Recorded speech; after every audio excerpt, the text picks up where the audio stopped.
नमस्कार. रामकृष्ण हरी. हे पहा, परमेश्वराची भक्ती करणं, परमार्थ करणं ही अत्यंत दूरची गोष्ट आहे.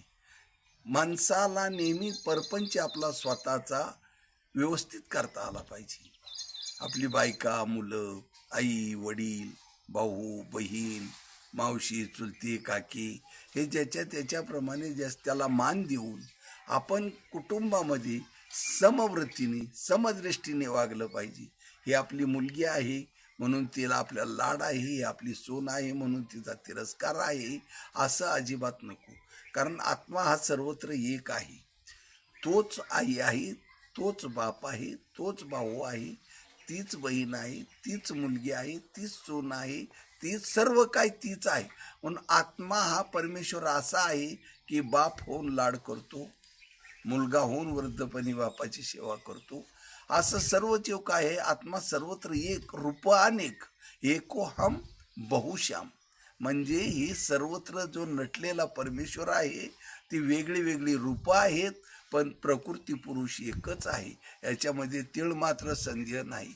म्हणून पाहताना ही स्त्री आहे, हा पुरुष आहे असं न पाहता, शरीर न पाहता आत वास करणारा परमात्मा परमेश्वर एकच आहे.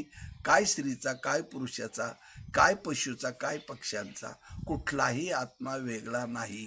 म्हणून संतांनी सांगितलं, कोणाही जीवाचा न घडो मत्सर आणि वर्म सर्वेश्वर पूजनाची. म्हणून देवाची पूजा करायची असली तर आपल्याकडून कोणाचीही मनदुख होऊ नये, आत्म्याला त्रास होऊ नये, असं वर्तन करणारा माणूस कुटुंबामध्ये तो परपंच नीट करतो आणि त्याचा परपंच व्यवस्थित होतो.